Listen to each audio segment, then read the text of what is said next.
জাতীয় সংসদ ভবনে মাননীয় বিরোধী দলীয় নেতা ও বাংলাদেশ জামায়াতে ইসলামীর সম্মানিত আমির ডাক্তার শফিকুর রহমান এমপির সঙ্গে সৌজন্য সাক্ষাৎ ও বৈঠক করেছেন বাংলাদেশে নিযুক্ত পাকিস্তানের high commissioner mister Imran Haider. আজ 18 জুন বৃহস্পতিবার বেলা 11:30 বিরোধী দলীয় নেতার কার্যালয়ে এই বৈঠক অনুষ্ঠিত হয়। বৈঠকে পাকিস্তান হাই কমিশনের political councillor mister Kamran Dangal উপস্থিত ছিলেন।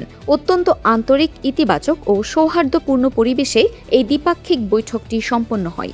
বৈঠকে পাকিস্তানের হাই কমিশনার জানান, তারা বাংলাদেশের সঙ্গে ভবিষ্যৎমুখী দৃষ্টিভঙ্গি নিয়ে দ্বিপাক্ষিক সম্পর্ক আরও এগিয়ে নিতে চান।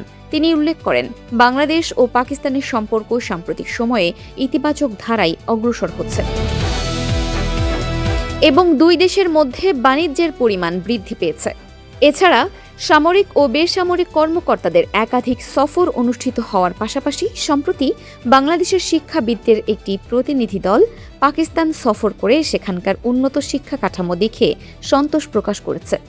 গত মাসে ঢাকায় অনুষ্ঠিত শিক্ষা মেলার সাফল্য সম্পর্কেও এ সময় বিরোধী দলীয় নেতাকে অবহিত করা হয়।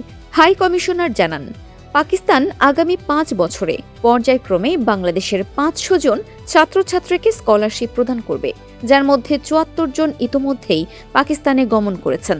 আগামীতে দুই দেশের বিশ্ববিদ্যালয়গুলোর মধ্যে আরও বেশি মেধা বিনিময়ের লক্ষ্য নিয়ে কাজ চলমান রয়েছে এবং চলমান নলেজ করিডোর প্রকল্প সামনের দিনগুলোতে আরও সংহত করার ব্যাপারে আশাবাদ ব্যক্ত করা হয়।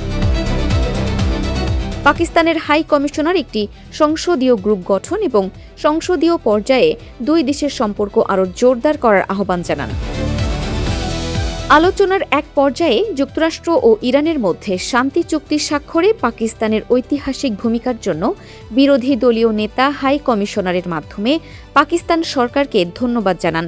বৈঠকে বিরোধী দলীয় নেতার পররাষ্ট্র বিষয়ক উপদেষ্টা ব্যারিস্টার মীর আহমদ বিন কাশেম আরমান এমপি এবং পররাষ্ট্র বিষয়ক উপদেষ্টা কমিটির সদস্য জনাব আলী আহমদ মাবরুর উপস্থিত ছিলেন। ফারহানা নিজাম, দিনাজপুর টিভি।